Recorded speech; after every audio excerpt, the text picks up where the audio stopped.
बिस्मिल्लाहिर्रहमानिर्रहीम। अस्सलाम वालेकुम नाज़रीन, मैं राजा नसीर हूँ और आप देख रहे हैं RNN डिजिटल मीडिया।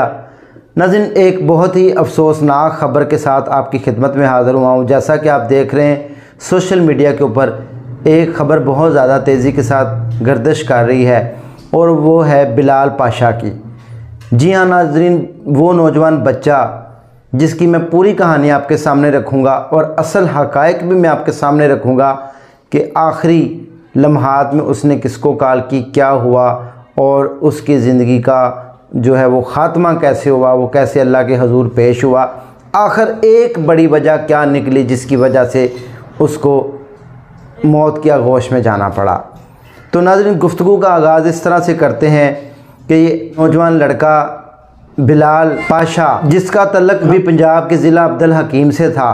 अब्दुल हकीम में ही एक मस्जिद में वहाँ पे इसने प्राइमरी जो है वो पास की, जहाँ पर इसको ABC भी नहीं लिखनी सिखाई जा रही थी। 5वीं पास करने के बाद 6ठी क्लास में इसने ABC जो है वो लिखना शुरू की।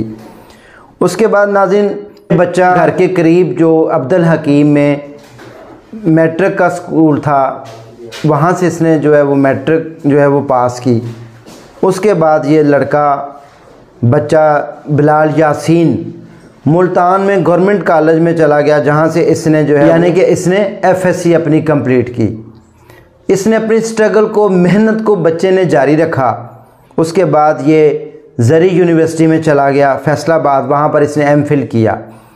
MPhil करने के बाद इसको पुलिस में ASI की जॉब मिल रही थी, लेकिन इसने उसको रिजेक्ट किया और इसने लाहौर में, इनका जो घर था कंटोनमेंट बोर्ड में, उसके वालिद ने बताया है कि वहाँ पर हम रैश पजीर थे और इसने कहा मैं CSS का जो इम्तिहान है वो पास करूँगा। और 4 माह तक उसने अपने आप को एक कमरे में बंद कर लिया। अब उसने कमरे में बंद कर लिया तो उसकी जो एक भतीजी थी वो उसको खाना देने जाती थी, खाना खाता था, वहीं कपड़े चेंज करता था, पढ़ता था, दिन रात स्ट्रगल करके। इसका तल्लक एक गरीब घर से है, उसका वालिद एक मज़दूर है, 5 भाई थे, ये सबसे छोटा था बिलाल पाशा।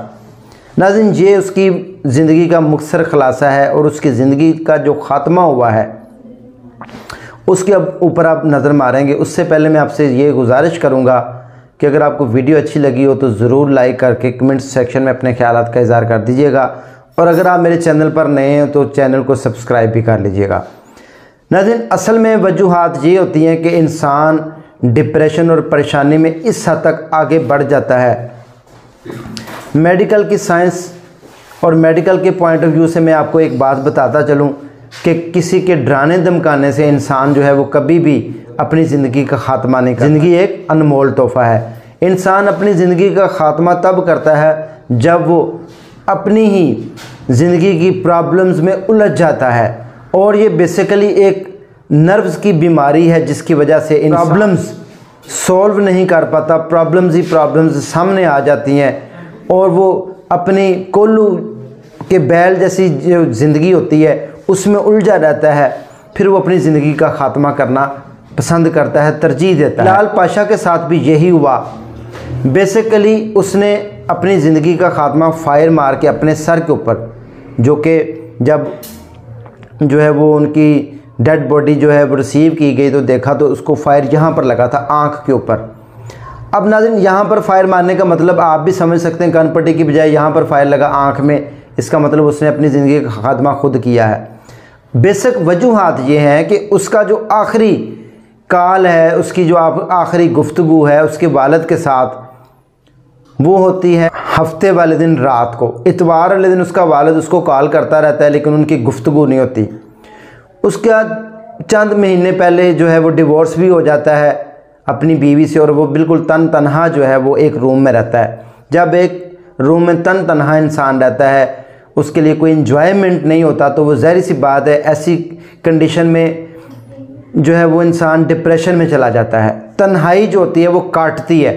कभी आपको जारा पहलवान की मौत का वाक़या याद हो तो जारा पहलवान जब बीमार हुआ तो उसको दुनिया के VIP हॉस्पिटल में ले जाया गया लेकिन वो जानवर नहीं हो सका। वजह वहाँ पर लंदन में एग्जेक्टिव किस्म के हॉस्पिटल में उसको ठहराया गया, ट्रीटमेंट जारी रहा, लेकिन जो उसका एक घर का माहौल था ना वो उसको वहाँ पर नहीं मिला।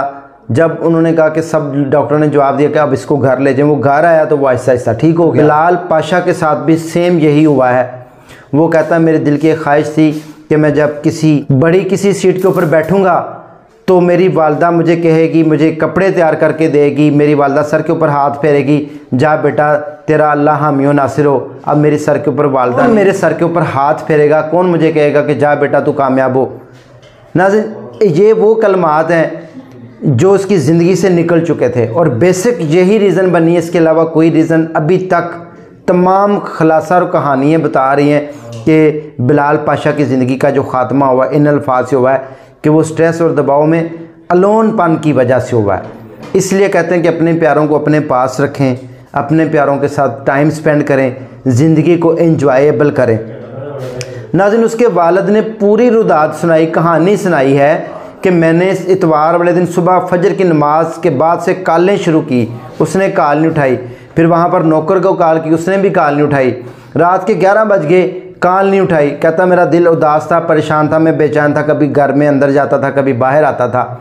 सुबह फिर मैंने उसके एक असिस्टेंट कमिश्नर को कॉल की, वो उसके रूम में गया, उसने देखा कि रूम अंदर से बंद है और जब उसने धक्का मारा तो रूम जो है वो अंदर से खुला, कुंडा जो था, लॉक जो था वो टूट गया और जब देखा तो वो सामने बेड के ऊपर पड़ा हुआ था और यहाँ पर उसको फायर लगा हुआ था। बिलाल पाशा की ज़िंदगी का ये एंड था और ख़ात्मा हो चुका था। नाज़रीन, आप अंदाज़ा लगाएं इस बात से कि कितनी उस बच्चे ने स्ट्रगल की, कितनी कोशिश की। उसने बताया कि जो है दुनिया की बड़ी से बड़ी जो है वो डिग्री, डिप्लोमा जो है वो ये नहीं मीनिंग रखता कि आप बहुत ज़्यादा रिच हैं, अमीर हैं, आपका बैकग्राउंड बहुत ज़्यादा है। उसने कहा कि आप पसमानदा ज़िंदगी है, उससे भी, गुर्बत से भी आप बाहर आ सकते हैं। सिर्फ़ और सिर्फ उसका यही हाल है। दुनिया को उसने ये बताया कि मेहनत कर सकते हैं, लेकिन उसकी ज़िंदगी का जो ख़ात्मा हुआ सिर्फ़ और सिर्फ डिप्रेशन और परेशानी में हुआ।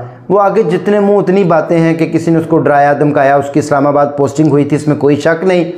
उसने मूव करना था मंडे वाले दिन सुबह इस्लामाबाद में, लेकिन वो नहीं कर सका। उसने अपनी ज़िंदगी का ख़ात्मा कर लिया। उसको ये लग रहा था कि मैं कहीं अपने घर के साथ नहीं हूँ, अपने माँ बाप के साथ नहीं हूँ, मैं अपने बहन भाइयों के साथ नहीं हूँ, मैं अपनी बीवी बच्चे मेरे पास भी नहीं है, मेरी वाइफ अलहदा हो चुकी है।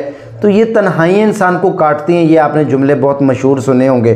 तो उनकी ज़िंदगी का ख़ात्मा इस तरह हुआ, इसके अलावा उनकी ज़िंदगी में कुछ नहीं। और आपने देखा होगा इस तरह कई बेशुमार ऐसे ऑफिसर हैं जो बड़े बड़े ओहदों पर तैनात हैं, लेकिन उनके पास माल, दौलत, पैसा, ये सब कुछ मीनिंग नहीं रखता।